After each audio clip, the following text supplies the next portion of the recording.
We will get started in about 10 minutes. So while you're waiting for the webinar, we ask that you take our 5-question survey located in the chat section, and this will allow us to improve our workshop content for you.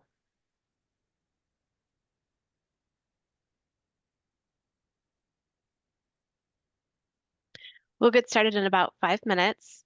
As you're joining us, please look at the chat section for the 5-question survey that we would like you to take. Thank you.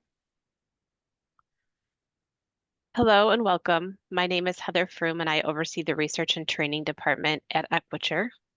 We would like to thank you for joining us today for the workshop, The Compassionate Communicator.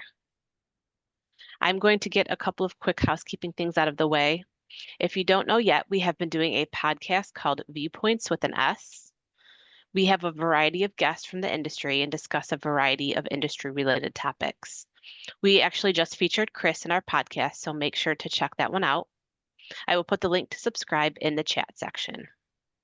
If you have any questions or comments during the presentation, we ask that you type out your questions in the Q&A or chat section, and we will answer the questions at the end of the presentation. Our instructor today is a 30-year veteran of 911. Chris is the Director of Program Development for the Healthy Dispatcher. Chris joined THD after a distinguished 28-year career at Springfield Greene County 911 in Missouri. Chris delivers passionate and impactful educational sessions, keynotes, motivational talks, and yoga instructions to dispatchers nationwide. And now, without further ado, I have for you Chris Inman. Thank you, Heather, very much. Thank you to the folks at Equiture for bringing me here today. It's a great honor to be with everyone. And Heather mentioned that I'm also a yoga instructor, so we're going to spend the first 20 minutes doing yoga. We're actually not going to do that. But wouldn't it be cool? And I don't know how cool it would be to Heather if you tuned in to learn about a topic and we just did yoga for 20, 30 minutes. We're not going to. Let's go forward.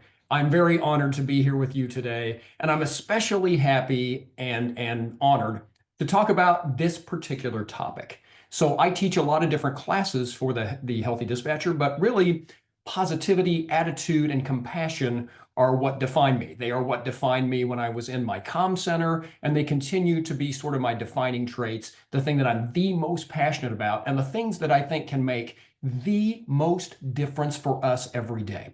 How we treat each other at work, how we look at our job as customer service agents, and how we come across to the people that we deal with throughout our day, our shift, our week, our year, because it matters, it adds up, it builds up. And one of the things I talked about in the Equiture webinar is this idea that what lasts, what matters, what do people talk about later? I spent a lot of my time in my career sweating a lot of small stuff. I lost a lot of sleep over a lot of calls that I took, mistakes that I made, things that I thought I should have done better, but I don't remember any of those things now. None of them. The thing that lasts, the thing that I remember, and I suspect the thing that you will remember, how people treated you, how people made you feel, how people looked at you, and you can tell if they were listening to you, if you mattered to them. Those are truly the things that matter, the things that last, and that's the sort of stuff that we're going to be talking about today. We've got 3 parts, and we're going to start with the first, which is who we are and how we got here. So I'm ostensibly talking to dispatchers today. However, I think a lot of what we're going to talk about today really does apply to anyone in public safety, but let's kind of narrow down who we are and how we got here. So what are we here to do, dispatchers? I would suggest, as someone who started in this industry in 1994 and saw a significant amount of change over the course of my career, that what we're here to do doesn't fundamentally change. The things that I was there to do at the console in 1994 are essentially the same things that I was there to do at the end of my career. Things like providing service to people in need, answering ringing 911 phones, dispatching, setting up perimeters on the radio, all the basic tenets of what being in 911 is all about. Having said that, the way we do things certainly has changed. Technology changes over the years are pretty awe-inspiring. But what we are here to do doesn't fundamentally change from day 1 on the job to day 1001 on the job. The thing that changes, and it often changes subtly and in ways that we don't really notice, is us. We're what changes. The way we see or don't see the things that are happening in front of us and around us is what changes. As I mentioned a second ago, and I hope that most of you would agree with this, I think you would. If you strip it all down, 911 is a customer service job.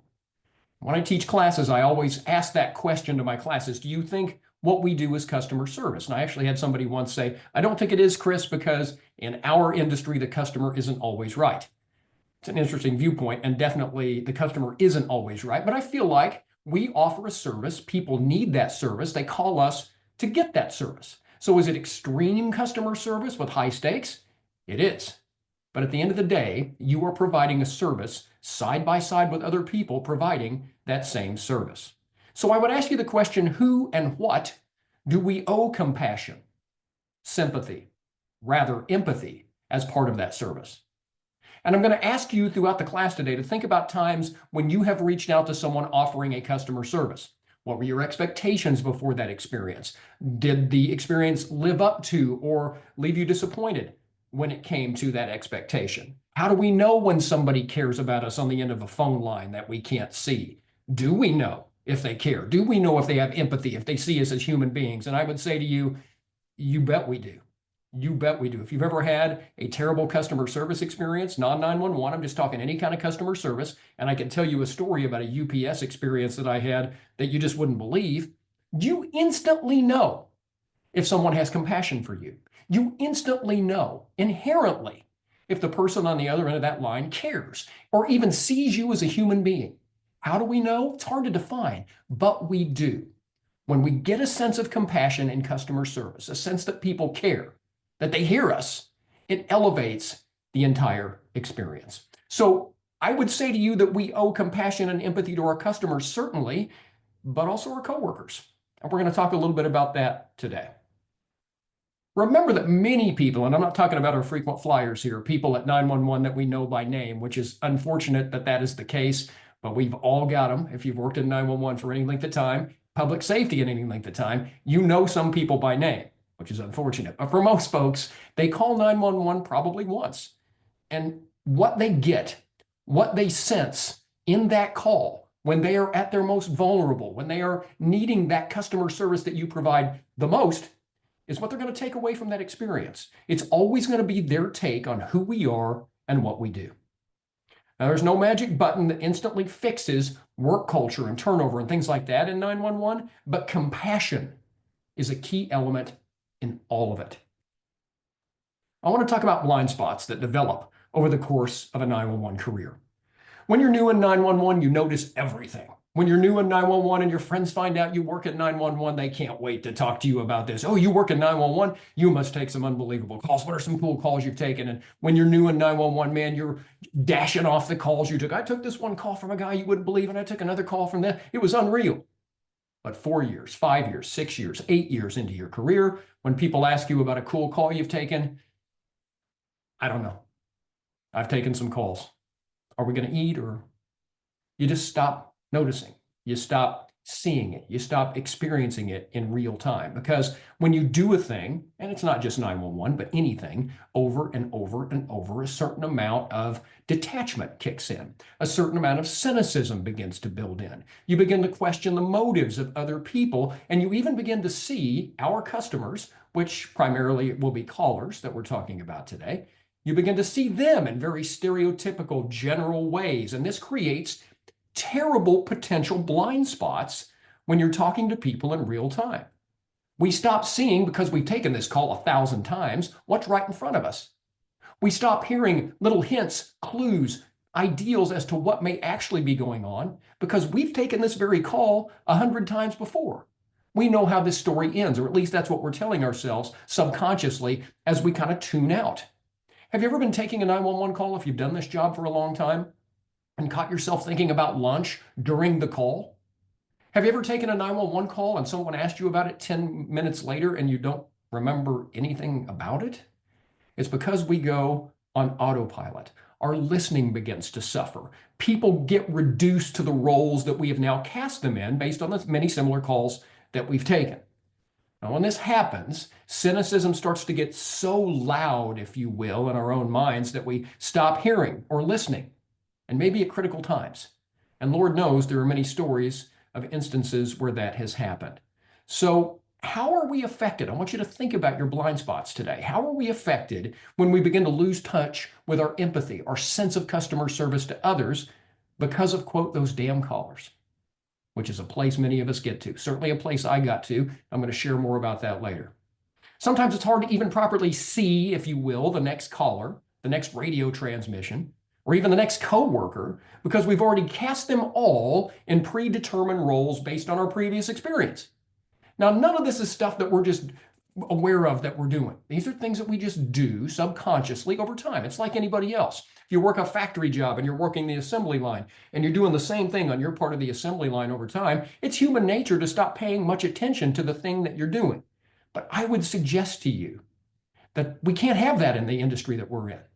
We can't have, you guys know the standard that you were held to in 911. It's not good. It's not good enough. It's not even great. We are held to a standard of perfection. Probably a good thing because we're right there with airline pilots and surgeons in that if we make a mistake, it's not good. Can we be perfect? We can't. We're humans. But that's the standard that we aspire to. But we are, each of us, only as good as our next call, the next perimeter we set up on the radio, no matter what we did yesterday, and how we treat and coexist with our coworkers, our customers, how we get that sense of caring, of being present, of paying attention. That's ultimately what matters. So can we do both of the things that you see here? Can you afford to be empathetic and efficient? Can you do both things as a 911 call taker? Well, certainly in 911, we don't have the time to openly express our emotions like people who don't work in 911 would if they hear some of the things that we hear. We can't do that. We're going to talk more about that in just a bit, about what that process is, what that looks like. But as you know, even though you may take a horrible call from a mother with a child not breathing, you may feel deep down terrible emotion for that, as any human would, but we learn over time in 911 to put that down, to compartmentalize that, to stick that emotion in our pocket because we have to be efficient. And I've met dispatchers over the course of my years, as I know you have, who would suggest to you that you can't do both. I don't have time to be empathetic. I got to get this call in. But I think you know better. I think you know that both things are possible. And I think that you, if not yourself, you work with callers or call takers rather, who you can just hear, have a sense of empathy while they're being efficient. So I think that's where we need to be, what we need to aspire to. Consider customer service that exceeded your expectations in the past.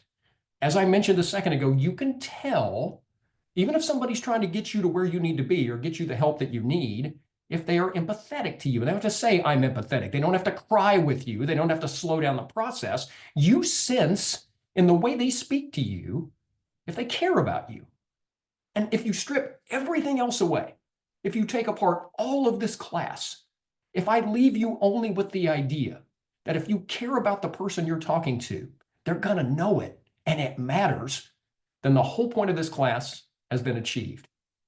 So think about how you feel when you get on the line with the cable company or whoever it may be, and there's no empathy there at all, or you can hear them reading from a script and not listening to you. I don't need to tell you how that feels. When people call 911 and they're even more vulnerable than that, obviously, they know. They know. So let's talk about the way we see the world. And for the sake of this class, our world involves these folks. Our callers and user agencies are our primary customers, our coworkers. How do we see new employees? Think about the changes in the way you see these groups from your first day on the job. And it may seem like that the groups are changing. Like as veteran dispatcher, I remember thinking, these cops are not the same that they were when I started, and these new employees certainly aren't either. Is that really true? Or is it us that change? So what really changed? Are they that drastically different than we were? Didn't the group ahead of us, by the way, say the same stuff about us? These guys coming in, these new employees, I swear they're nothing like we were. So the drastic change here may in fact be us. In fact, I'll go so far as to say the change is you, the way you perceive, your comfort with the job, your ability to not be so nervous that you're going to kill somebody every time you pick up the phone, and that transition into I've got this, and finally it's just another job. What are we going to order in for supper? And that process takes time in 911 and public safety in general because we spend so much time certain that we're not going to be able to do the job very well, that by the time we transition into the pros that we become, we don't even notice that we've transitioned. We just know we're not afraid anymore. And during that change, the way we see the things around us changes as well. Now, I talked about emotion just a second ago. One of the unique things about public safety professionals is that we, as I mentioned, cannot afford to wear our emotions on our sleeves for multiple reasons. If you answer a phone and someone's having a horrible thing happen and you start crying too, not only is that going to slow things down, but it's also going to send to them a message that you aren't in charge, you aren't taking care of it. And you know what that feels like. So we learn to experience our emotions as 911 call takers, as 911 pros, as public safety professionals, far differently than we did before we worked in the job. As I mentioned, we learn to compartmentalize our emotions for efficiency's sake, to be professional, to hear a mother's anguish and not openly share in it, even though we feel it deep down. Purposely tamped down emotions over the course of time begin to complicate how we feel and express any emotions. I know that as I worked in 911 for many, many years, I just kind of stopped being so effusive in the way that I felt and the way that I reacted, even at home. And people noticed it all the time. I seemed a little cooler about things. I wasn't as quick to be emotional, good or bad. I just kind of became more even keel. So I would suggest to you here, as we try to rediscover that compassion, that we need to rediscover in some ways these tamped down emotions to the extent that we're able to express them in ways that others can feel, not to the point that they overwhelm us. There's a reason we're trained to be mindful of our emotions, and we still need to be. But as I mentioned a second ago, when you have received customer service from someone who has that sense of caring, man, do you feel that? Do you feel that? And do you remember when you were a new call taker and your kind of sense of unease came across to the callers and it was hard to get control of those calls? But as you got better at the job, your control became easier, partly because you learned how to control calls better. You honed that mom and dad voice down really good, but also because for most callers in distress, when they get a sense that they're being helped by someone in charge, in control, who knows their stuff, they get a sense of that and they relax into that. So it's good that we have learned how to deal with emotions. We have to. But we also need to rediscover the need for them to a degree in order to maintain or to rediscover that compassion that we're after, that this class is all about. So sometimes as a veteran dispatcher, and by the way, veteran dispatchers, you are the backbone of it all. I tip my proverbial cap to you. It seems like oftentimes veteran dispatchers kind of get ignored a little bit. If you're not creating a stir, we as leaders don't tend to recognize you much or say much to you. We just are quietly thankful for you. But it seems like over the course of time, we're talking about how we can attract new employees. How can we get them better signing bonuses? What can we do for the new people, the new people, the new people? And sometimes it feels like veterans kind of get overlooked. So I want to just take this second because I'm talking about some of the lethargy that kicks in for many of us as veterans. I want to take this second before I get too much deeper into this to just thank you, veteran dispatchers, you veteran public safety professionals, because you truly are the pulse of it, man. You're the spine, the backbone of all of what we do. Our centers are what they are because of what you are in that center, because of what you offer, because of the skill set that you've developed. So I don't want you to come out of this thinking that, Chris is beating up on the long timers. Not at all. I would have given any amount of money for more long timers when I was a director. But sometimes we can sort of devolve and get into a lethargy about the job that we do because it just becomes a job for reasons that we've talked about already. And sometimes we just kind of need a sort of a figurative shaking of our lapels to get us back in, because we need to be present. Here's an example, and you'll pardon me for the lack of creativity in the title of this, but it's that weird driving thing. I want you to think about that. Have you ever taken the same path to work every day, over and over, every week, every month, every year for a long, long, long time? And have you ever gotten to work after taking that drive? Maybe you've been at work for about 10 minutes, you're having some coffee, and you think to yourself, son of a, did I run a red light on the way here?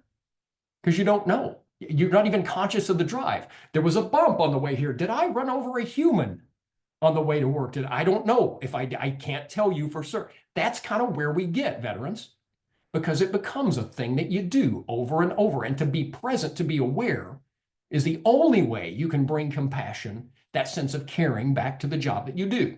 And so as I've taught about this topic, when I take the same drive I always take, I've now started noticing things that I didn't notice for years, like graffiti on a building or a piece of something laying on the train tracks or things that I didn't even know they were there. I'll be honest, I didn't even know there were train tracks. So becoming back present, back aware, that's what we have to do. Slow the game back down, veterans. And if you're new, you're already kind of doing this, hang on to that because it's part and parcel of what makes for a compassionate communicator, a compassionate customer service agent, a compassionate coworker is being present. If you're not present, the people around you know it. And if we see it, we know it. And if callers hear it, they know it. If officers hear it on the radio, they know it. So being present, snapping out of this lethargy, this kind of autopilot that we find ourselves in is necessary. Because when we think about how we affect others, if we're not giving thought to this, then we're not really considering how we affect others. I want to share a story with you. I was dispatching one Saturday evening in the summer, and you know, Saturday evenings in the summer in my comm center, probably yours too. Busy, ugly sometimes, but on this particular evening, I'm not going to use the Q word, but let's just say it wasn't what we expected it to be. And as a St. Louis Cardinals fan, we had a game up on the TV, and I'm all into the game, and this is great, and it's a great game, and the bases are loaded. And then suddenly, as they are wont to do, the 911 phones explode. They just, you know how they do. I'm still hearing it in my sleep. I've been out of my center, retired since 23. I still hear them. They explode. And I started answering the phones really mad, upset that they dared to call me, mad that they didn't know information I thought they should know, mad because they shouldn't have called because this isn't even an emergency, mad at them for even existing and daring to bother me trying to watch a game. I'm not proud of the fact that that's where I was, but I was. I absolutely was. And I had absolutely no right to be. But in the moment, they were pissing me off. They had no business calling me. Our user agencies, sometimes an officer will take a tone on the radio and seasoned dispatch. He ain't taking no tone with me. We'll match that tone, man. We're foot pedal stomping. We're getting upset, even though we are there to do a job. I've seen people, and one guy that we used to call Angry Dave, who was a great employee, but man, you put him on the radio channel, he started slamming that foot pedal and started getting short with officers. And I would always assume it was because the officers were short with him. And one time I stopped by the console as he was being particularly productive with the foot pedal stomping. And I said, Dave, what is it that they're doing to you? And he looked at me with rage in his face and he said, and I'm quoting him, they're running plates. That kind of what you're here to do? Yes, it's irritating if you're busy and a cop pulls over a bus and runs 15 people. And I'm convinced, by the way, some of them would do that on purpose on occasion. But it's what you're there to do. And if you have found that you're evolving and your job is one in which you've evolved into someone who is constantly angry on the radio because cops dare come over and ask you to do what you need to for them, you need to reinvest. You need to take a deeper look at who you are and who you have become. And when it comes to coworkers, what do we do with our coworkers? What do we owe our coworkers? Do we need to link arm in arm with our coworkers and march out in lockstep singing Kumbaya every single night, making plans to all get together because we're the best of friends who love each other more than life itself? You know, like you, I've worked with people who I'm not certain I would put out if they were on fire. Just being honest. But we do have to work together, and we do owe each other support. As I often say in classes that I teach, you know, in my long career, sometimes we would wait for somebody to come into our center and appreciate us for who we were and support us for what we did and see who we were. And all these years later, no one from the outside has ever come in and done that. I don't think they're ever going to. So if nobody else is going to support us, we have to support each other. Now, what we tend to do over the course of a long career in 911, as it pertains to coworkers, is to jump to quick conclusions about who they are, which limits who they will ever be to us based on our judgments and assumptions. Now, some of those are earned. You know very well that in 911, every dispatcher comes to the floor with a certain amount of benefit of the doubt that we'll give them. But in the interdependent environment in which we work, in which everything we do is dependent on what they do, the call I'm dispatching dependent on the comments you put into the call, hell, the vacation day I take dependent on whether or not you show up to work.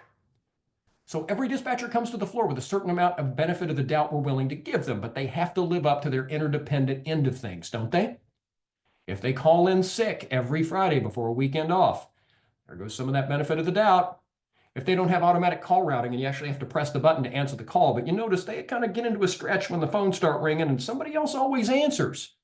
There goes some of that benefit of the doubt. So yes, some of that benefit of the doubt, some of that compassion that we owe each other has to be earned in an interdependent environment like ours. This is not an insurance agency where somebody in another cubicle we don't even see, they have nothing to do with our work.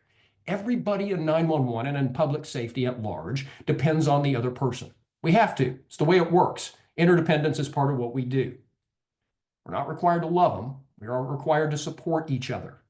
But dispatchers, you still have to earn it from time to time. And let's get started on the new folks. Gen Z, is that what they are now? Is it Gen double Z? Is it what comes after Z? Are we going back to A and tripling a generation triple A? I don't know what it is, showing my age a bit here.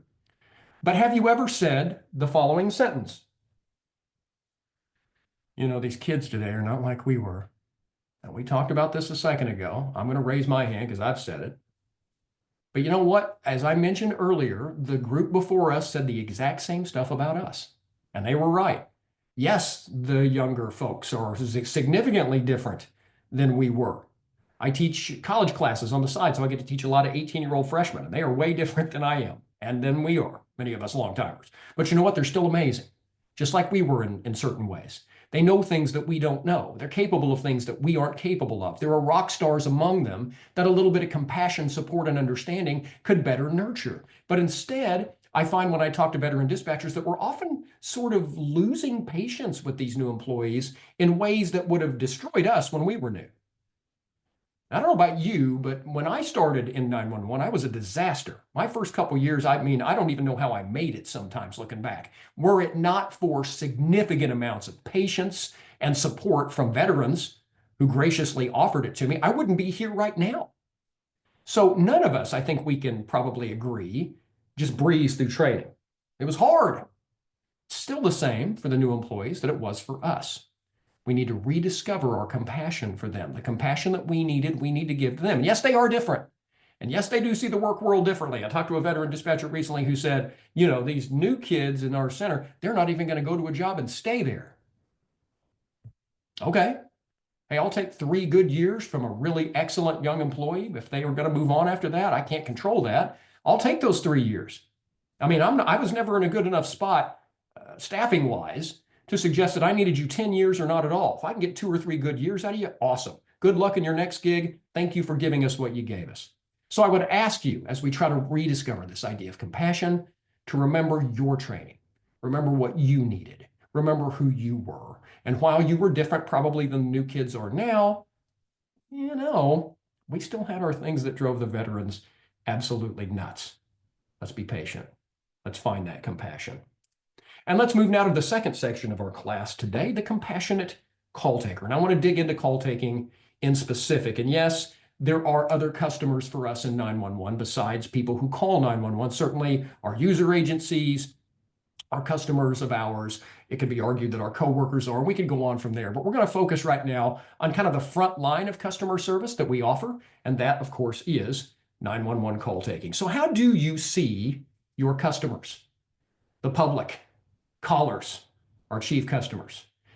One of the things I want to warn about that I had found myself doing is theying and othering our callers, those people, those idiots. They don't know what they're doing. They, them, those, other, as if people calling 911 are somehow inferior to us.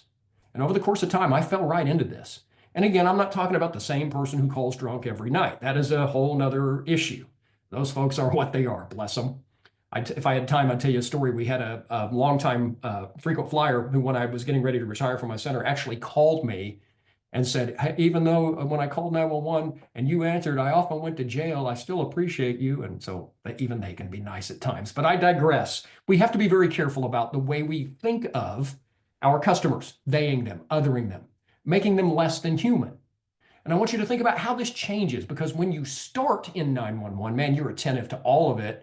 But where it gets to is exactly what we've talked about. How can they not know their address? Why didn't they handle this themselves? I can't believe they called 911 for that. What do you mean you don't know your phone number? What kind of person doesn't know their phone number? Things that we might say, and perhaps things that I myself said more than a few times. But I want to put this forth right now as we talk about compassion for our callers.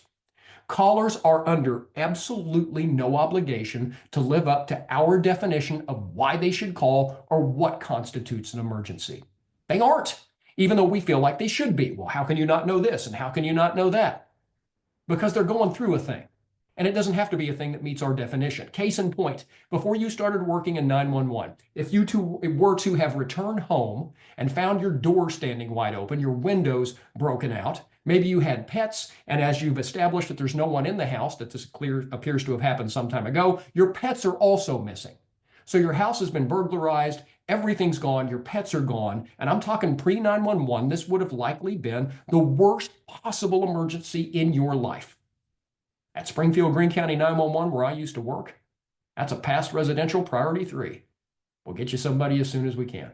Sorry, we're busy. How dare they call in upset? Don't they know that's a priority 3? No, they don't know it's a priority 3. It's the worst day they've ever had. And I would still find myself mad that someone in that circumstance would dare call me and complain because they waited an hour. My thought process then being, you've only waited an hour.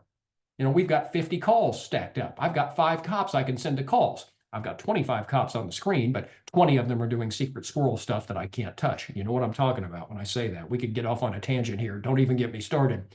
But the point is, callers are not under any obligation to meet this new definition of what we think emergencies are now, because they're not what people think of as emergencies. I didn't know about priorities and past and in progress. I didn't know anything about any of that when I was not working in 911. And you know what? Our customers don't either. And just because I've also taken a couple of shootings and a horrible accident myself doesn't mean that what that person is going through is not to them a horrific incident. I mean, in my perspective as a 911 employee, it's the 205th worst call I've taken of the night. It's not even on the list. But that doesn't matter. It does not matter. It should not matter. I took my mom out to supper one evening after I'd been a dispatcher for about 20 years. And just to preface this quick story, I taught the geography class where I'm from for many years. So I know the geography of my hometown like the back of my hand. And this particular restaurant I'd been to dozens and dozens of times. Take my mom out to supper one evening. I'm right in the midst of the kind of cynicism that I'm describing here at work. And during supper, my mom had a seizure, which I'd never seen her do before. And I was quite upset. So I called 911, actually got someone on the line that I'd recently trained. He recognized me, said, "Hey, Chris, I got you, man. Hey, where are you?" "Oh, I'm at," I couldn't tell him. I couldn't tell him where I was.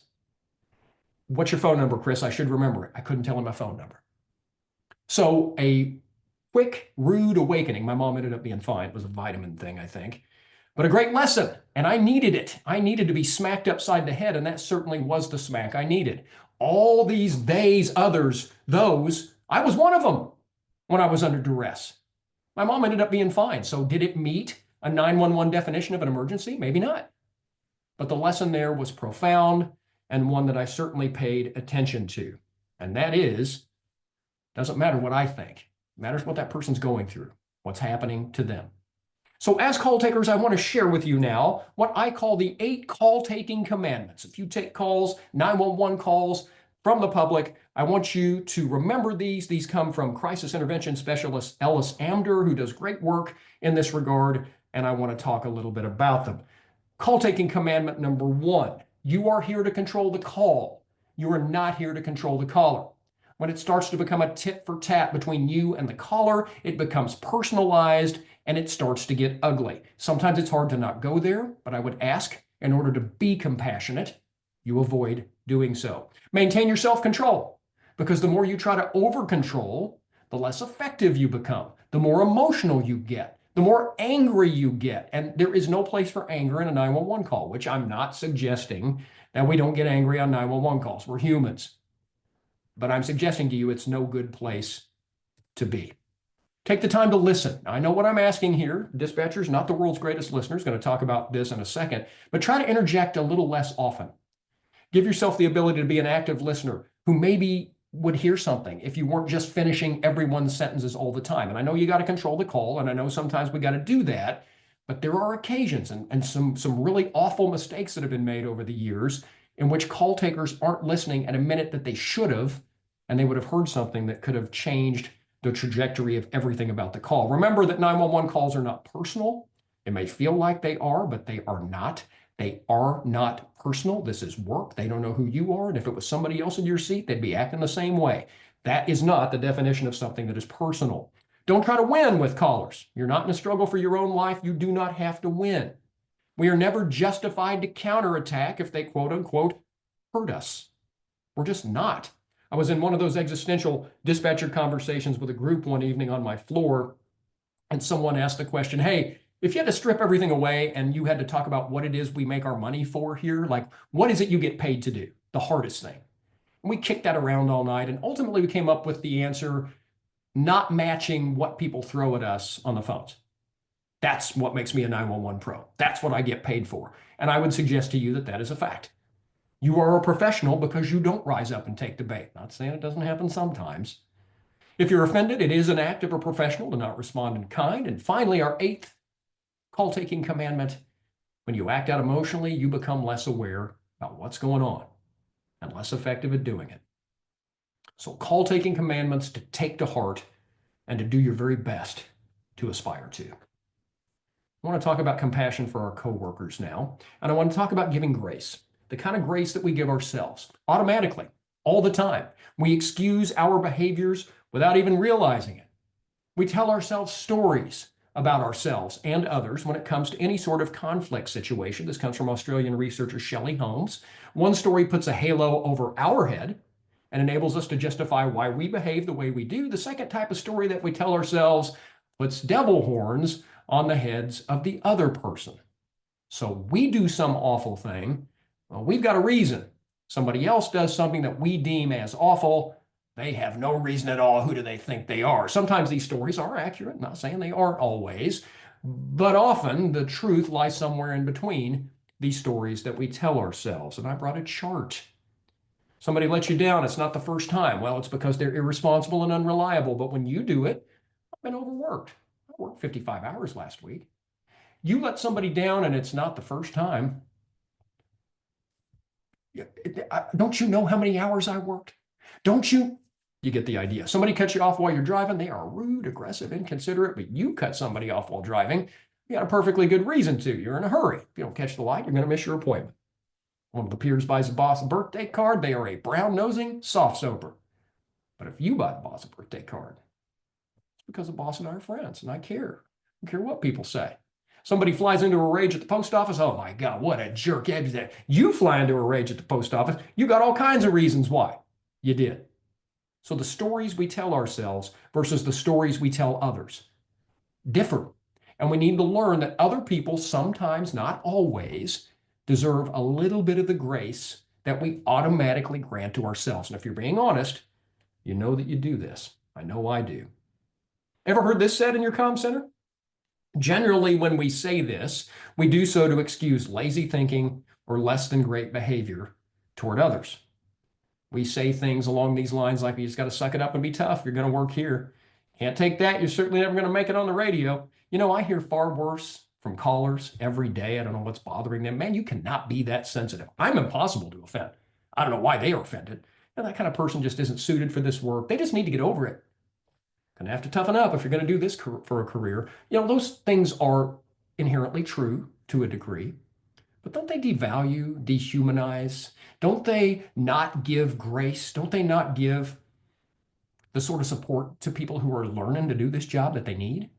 I mean, ours is a unique job in that when you look at little kids playing public safety, you got the little cop with the little badge and the little holster and gun, and you got the little firefighter with the little helmet. I mean, these kids are growing up dreaming of doing these jobs. I've never seen a little kid with the toy headset. Never seen it. People in our industry fall into it almost all, not everyone, but almost everyone. So it's fair to say that the person who's now on the 911 call with a mother reporting her deceased infant was stocking shelves 6 weeks ago. That's not unusual at all. So this idea that we shouldn't have compassion, especially for newer folks who are just learning how to do this thing, how to hear this stuff that we now take for granted. Guys, we owe everyone we work with compassion for what they're going through, what they're hearing, how many hours they're working. We may have normalized it over the years, But I got news for you. This gig that we do, this 911 thing, it's a fantastic, incredible thing that we do. It's also ridiculous because most people can't do it. Most people would look at what we do and say, "What? No one can do this. I can't knit, set up a perimeter on the radio, talk on the phone, train somebody, talk to a supervisor, and answer a call taker's question all at the same time. I can't do that." But we do. So when we're learning to get there, compassion for what that feels like is vital. Now, one of the things we need to do a little better is listen. But I'm here to tell you that as dispatchers, we do not listen well because of something called aggressive selective listening. We are trained to listen for only what we need. Think about this. You're a call controller. You're a sentence finisher. I need the address. I need the phone number. I need the description. Anything else sounds like Charlie Brown's parents in my ear. Wah, wah, wah, wah, wah, red shirt. Wah, wah, wah, blue pants. And it stays that way when you leave work too. I remember I'd been dispatching for a little bit. And my wife was upset. She's like, "You're horrible on the phones. I hate talking to you on the phone. I can't talk to you on the phone anymore." And it's because of the way I listen now. You listen completely differently. I mean, before you worked in 911, you'd take a call from your mother and she'd ramble on and on about planting a garden and what kind of bulbs to plant, what the bulbs look like, and what they're having for dinner. And you'd sit there for 45 minutes and just, that was fine. But after you started working in 911, you'd take that same phone call from your mother and you'd control the call. "Hey, Chris, it's your mom. What are you doing?" "I'm at your aunt." "Why are you there?" "We're going to plant a garden." "What are you going to plant?" "We're not really sure." "Call me when you know." You become an aggressive selective listener, and it carries over in every conversation that you have and every listening that you ever try to do, including with your coworkers, including with your customers. And it impedes the compassion that we are here to rediscover and redevelop.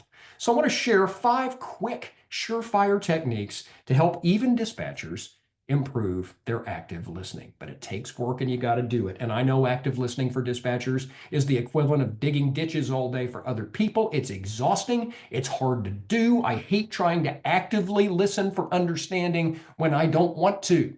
And my instinct and reflex is get to the damn point. Get to the dang point. I can't take this anymore.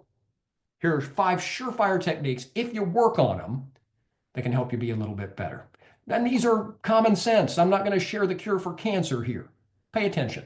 Put your phone down. You know how many times I'm in a conversation with somebody and they got their phone in front? Put your damn phone down and look at me. Show me that you're listening. Respond to what I'm saying. Give me a little feedback as I go. If you're making judgments about what I'm saying, waiting to tell your part, listening to reply instead of listening to understand, as we tend to do, defer that. Stop it. Be present. Make yourself be aware. Make yourself listen to me and respond appropriately. These seem like ridiculous common sense ideas that everyone knows, but are you really doing all 5 of these things?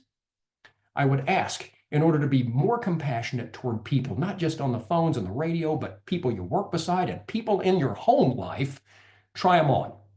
I work on these every day. My wife would be the first to tell you that I am a lousy listener, but it's not for a lack of trying. This takes work, but it's worth working at. I want to talk about, as we talk about compassion for our coworkers, the way we talk to each other and the way we've kind of normalized being ugly in our centers. And I'm not talking about needing to be heard. I'm talking about being an out and out jerk. I had a supervisor named Stacy, great supervisor, worked there for a long, long time, very even keel person, not the kind of person that was ever too high, too low. Came into my office one day after vacation and she was really upset, very unusual. And I said, "What's up, Stace?" And she said, "I was putting a call in out there and somebody said, 'It's about time you put that call in.'" And she said, "I'm not here to tattletale or name names." It just struck me in that moment how we just have normalized the way we talk to each other. I don't talk to anybody that way at home ever. And again, not talking about that thing when a cop is in your ear and you need the info now, so you stand up and yell for the info. That's part of the job. I'm just talking about the way we talk to each other, she told me. And it really struck her to the point that she put a class together and now teaches it. And it's a great idea to think about because we have normalized it and we shouldn't, because it matters the way you speak to others, your tone, the way you say what you say. Are you condescending? Are you talking at? Are you talking to? It matters, guys. It matters on the phones. It matters on the radio. It matters to new people. It matters to fellow veteran call takers if you happen to be a veteran. It matters if you're a leader. It doesn't matter who you are. The way you speak to others matters a great deal. It matters. The way you carry yourself, your nonverbals. When you enter a room, what kind of energy do you bring into that room with you? Think about people you work with who, as soon as they enter the room, all the dispatchers prairie dog up from their consoles, and you can just feel the energy be better just by the course of the fact that that person walked into the room and what they bring with them. And then think of the opposite thing. People that you've worked with, when they walk into the room, the clouds come out, everybody kind of ducks down, and it becomes one of those nights. The way you carry yourself where your coworkers are concerned in an interdependent environment in which little things that veterans can do for new people and each other matters. The signals you give off, the energy you create, because you create energy every day. I'm not getting all new agey with you here. I'm just suggesting that all of us bring with us a certain amount of energy to everything that we do. And you guys, as dispatchers, as public safety professionals, you are the best judges of other human beings. You can tell me, every one of you, if I put you on a 5-second call, if that person is sane, serious, and sober, and you can tell me that with 99.99% degree of accuracy. So you know when somebody has bad energy. You get a sense of people. Very, very highly sensitive to that. So it matters, the signals you give off. It matters the way you see and think of others, because it's going to come out. If you think your callers are a pain in the butt, that's going to come out on your calls. If you think all new people suck and they're nothing as like we were, not nearly as good, they're going to get that sense in an industry in which keeping new people is vital and difficult. It's going to matter. And I would say to you veterans out there, many of you maybe don't have titles in your centers, which is awesome. Nothing wrong with that. But I've talked to a lot of veteran dispatchers without titles over the course of years, talking about having compassion for others, talking about the difference that you make for others. And they will, some of them tell me, I don't have anything to do with others. It has nothing to do with me. I got no power whatsoever. Yes, you do. Veterans have tremendous power to impact work culture, to impact compassion for others. You have tremendous power. When I was a new employee, there was a veteran that we all looked up to. We didn't dare speak to him. He was one of those. We were told in no uncertain terms, he'll speak to you when and if he needs something, but don't speak to him. We still looked up to him. Amazing, amazing worker. We'd kind of sit in a distance and watch him do amazing things. One day he went on a break, and on his way back to his console, and he'd never spoken to me, he put a soda down beside me that he bought for me. Okay, dude didn't have any kind of title. He didn't have a halo or a robe or mystical powers, but I'm here to tell you guys that little thing that he did meant more to me that first couple years than almost anything else that happened. That little thing. I didn't dare go talk to him, but the message was clear. Veterans, you have the power to make a difference. The way you think of callers and the standard you hold them to matters. If you choose to personalize your work and every little thing sets you off, and I'm here to tell you, personalizing your work is a choice. Yes, people conspire to make it difficult not to personalize it at times, but that is a choice that you make. And burnout, a real thing, something we all go through at least at some point in our careers in all likelihood, but it's not who you are. It's a rough slog to get through. And sometimes people beside you and around you make it tough to not get through it. Sometimes the job itself, all the 50-hour weeks and the same calls over and over, and domestic disturbances coming out your ears, it can just burn you out. But that's not who you are. That doesn't define you. You aren't the burnout person. There's a way through. You got to work at it, but that's not who you are. Minimizing the importance of speaking to others with compassion, care, and understanding matters. People know. Callers know. Coworkers know. Cops know. Your spouse knows. Your kids know. Hell, your pets know. If you care, if you understand, if you're listening, if you have an ounce of compassion, they know.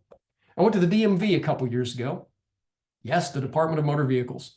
I'm a December baby, so my driver's license expires toward Christmas, and I'd put it off as long as I can because for most of us, the idea of going to the Department of Motor Vehicles is just this side of sticking your hand into an open fire. You know what to expect. They suck, and they think you suck. So I walked in, and I was greeted with Christmas music and decorations and DMV workers with elf hats on, and they saw me come in, and they're like, hey, welcome, Merry Christmas. Are you out shopping? Do you want some candy? Come on in, grab a number. And I was absolutely stunned silent by this. Ultimately, they called my name up. By the way, there were Christmas movies on TV. They called my name up to get my picture taken. The girl said, I'm going to jingle this bell and make you smile for your picture because you don't want to look silly in your picture. And yes, it was weird. It was very odd. But you know what? I don't think I'll ever stop talking about that because my expectations were way, way low. I was used to being treated with cynicism, lack of compassion, and certainly not an ounce of care. It's one of the reasons we all hate going to the DMV, that, and there usually are 50,000 people in there. But these folks, even though they bordered on the strange, cared. They had compassion. They saw me. They heard me. I was a person to them. And I will never stop telling that story. Such was its impact upon me. I'm just suggesting to you that little things like that are what make a difference, that reintroduce compassion into everything that you do. I'm not asking you to go help somebody move. I'm not even asking you to work up any kind of sweat. Just to be cognizant, to be present, all the things that we're talking about because they matter. Being present and being aware matters. One transaction at a time, slowing things back down, seeing the world around you, hearing the call that you're taking, it all matters. Be mindful every single day of your impact on other people. And sometimes we do get into a vocal tone we don't mean. But if you do, apologize and understand, as a veteran or as a new person or as a boss or as a non-boss or as a trainer or as a trainee, you have an impact on other people, particularly in such an interdependent environment as ours.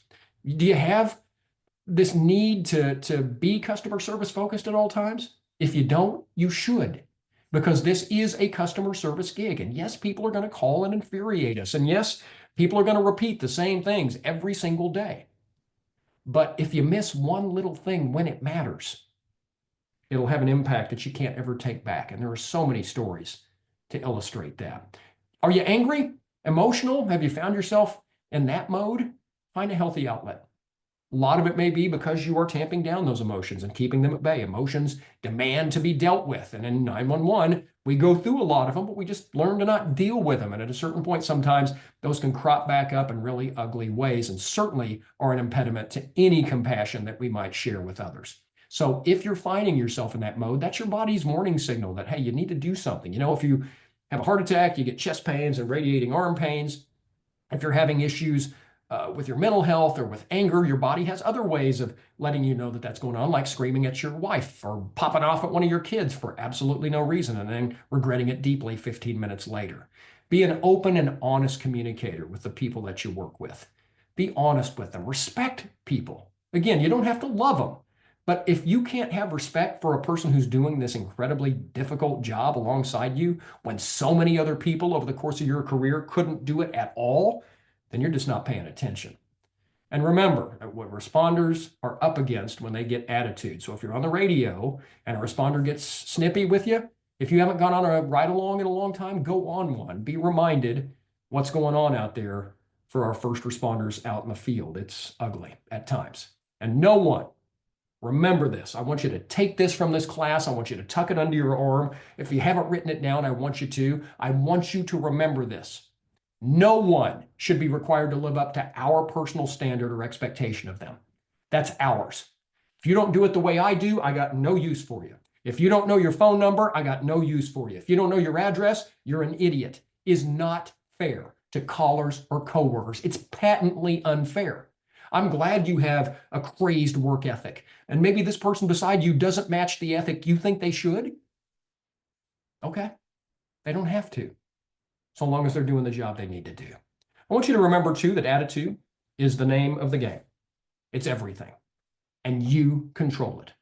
Now, over the course of time, as we become adults and start living life, we forget this. Something we remembered when we were kids, by the way. If you're playing with your friends, your bikes, your dolls, whatever it was, and one of your little friends is like, when you're a little kid and starts crying, and do-de-do, you don't care, you continue your day. But as we become adults, people who are negative start to control our attitude. They impact it, and they do so because we allow it. Your attitude belongs to you. Do other people conspire to make that tough? Hell yes, they do. But it's still yours. That belongs to you. The control of that is yours. The choice of who you are at work, and make no mistake, it's a choice. Are you that jerk at work? That's your choice. Do we not talk to that person in the corner because that's just how they are? That is a choice. It's always a choice. Only you can permit others to affect your attitude. And yes, it takes your permission, implicit and subtle though it may be. And good attitudes, guys, even in the short term, always outweigh bad. We tend to give all our focus, all our attention to the negative folks, the people who poo-poo everything we're trying to do, who sit back and are critical. Stop giving them the oxygen that they need and just concentrate on what you can control. A lot of times people are like, that person needs to change. They got to get on board. They have to do that. Can't control other people. Never could, still can't. I bet you can't either. Ever been in a relationship where you tried to change somebody else? How'd that go? Control what you can control, which is you. No trait leads more effectively than good attitude. No trait influences your culture more than good attitude. No single leadership skill better impacts morale and retention more than good attitude. Customer service, empathy, compassion are all tied directly to your attitude. And life puts you through the ringer, man. And this job absolutely tests your absolute limits. And when you've worked so many hours, and you've taken so many calls, and you've trained so many people, I'm not even naive enough to sit here and tell you that being do-de-do and having a good attitude is an easy thing to do. Nor am I suggesting that everyone should just walk around looking like a Macy's Thanksgiving Day parade float, regardless of what's happening in life. Life throws shots at us all the time, particularly in 911, particularly doing the job you do, but it's still your choice. How you respond, how you react, who you are, your knowledge of how you are acting and how it impacts other people matters. And you control that. Nobody else does. That's yours. That belongs to you. Dare to be better. Who do you have to tiptoe around at work? What coworker exemplifies all the good things? Think of how they treat other people, speak to other people, and regard others. Think of the best call takers, dispatchers you work with. They're great because they're skilled, sure, but think of the soft skills, the way they show empathy to someone who's a jerk on the phones, the way they don't match an officer's tone on the radio. And if you ask them about it, they'd probably be like, I don't even know what you're talking about. I'm just doing my job. Look, we all have bad days, but why be defined by them? I know a lot of people who are defined by them. And when you talk to them, like, hey, man, how's your day going? Well, I tripped and hurt my toe the other day, and the car's not running. It hadn't run in a long time. My son's a jerk. I mean, they become defined by it. And in a weird way, they start to kind of fall in love with it. You know the people I'm talking about? I've got relatives who are that way, who are just perpetually negative, because in a weird way, I think it feels good to them. But I'm here to suggest and remind you, as we head toward wrapping up here, that all the things that have you twisted up about work, the calls, that person, a grudge you may have, something someone said to you and the way they said it, it's not going to matter down the road. Nothing that kept me up at night or made me mad at work or nothing that any caller said or did mattered one bit when I left and started working for the Healthy Dispatcher. In fact, I can't remember any of it. Do you know what I can remember? The way people treated me. At my age, I don't remember much from 30 years ago. I really don't. But I remember verbatim the way I got treated by people when I was vulnerable, and I will never, ever forget it. One of the things I did when I was the director at my center, and I'll confess to you that I stole this from a hospital that had hung it up in for their employee entrances during COVID. It was just this reminder for my folks, and I think it's still up in my old center, to be responsible for the energy you bring into this space and how your words matter, your behavior matters, people you impact matter, and that you need to control that because that is yours to control. When I put this up, a couple of folks who were kind of negative folks in my center were very, very upset by it, which told me it was speaking exactly to who it needed to speak to without naming them by names. So it worked. But I want you to take this to heart and remember it, because this is a big part of what compassion is all about. And to be that person at the end of the line that you appreciate when you are going through a customer service experience is especially critical in the kind of customer service that we provide.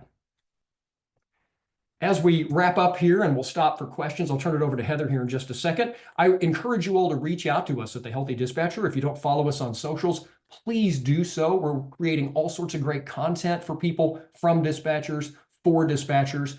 If you're interested in the services we provide, the classes that we offer, reach out to info@thehealthydispatcher.com. And also, I do a monthly online class. It's a 2-hour online learning that comes with a certificate of completion at $79 for signups. We also do bulk purchasing specials. If your center would like to sign up for our monthly Beyond the Basics online series, please reach out to us.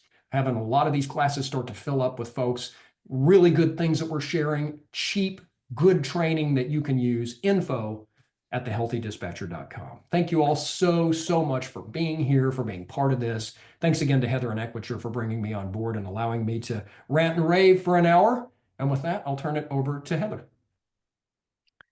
We have a couple questions. What can we do on our next shift to immediately improve our call taking? A great question. The best thing I think you can do to immediately improve your call taking on your next shift is be aware in the moment of what you're hearing. In the moment, be attuned to each call. Don't pre-assign this is how this is going to end. Don't pre-assign these are how these people are going to act. Treat each call as the emergency that it is for the person calling in. Look, you're skilled because you're there doing the job. So there's no question your skills are already there. This is not a case of you got to get more skilled. You have to be better at what you do. You're already good. I have no doubt about that. So you just need to focus more on the job that you're doing. Because when you're present in the job, focused on the job, you'll do better at the job. Best piece of advice I ever got was stop thinking about lunch, start thinking about the call. It's not easy to do, but people notice and it'll make a difference. Very good. What can you do specifically to make new people feel more welcomed? Great question. And it's so important that we do that, guys. I don't know about you, but I need more rock stars. I need more new people to stick around. One of the best things you can do is to include them.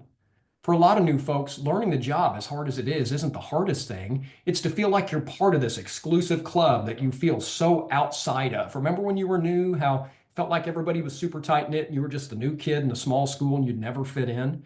One of the best things anybody ever did for me, besides that story about the guy with the soda, is there were a group of dispatchers having a conversation on the floor. I was in training and I just kind of sat there like this. And one of them grabbed my chair and pulled me over and said, "Get over here and get involved in this conversation, Chris. We want to hear what you have to say about it." And man, it just warmed me right up. I'm part of it. And I took part in the conversation and felt like I belonged. So they already feel like they have no business being there. Do little things to make them feel accepted and supported. Best piece of advice I can give, just bring them on board, make them feel like they're part of it. Excellent. So those are all the questions we have. So that concludes the webinar. Thank you for your participation and questions. Please take some time, if you haven't already, to take the 30-second survey in the chat section. You can just copy and paste the link into a new browser so you can take it after the webinar has ended.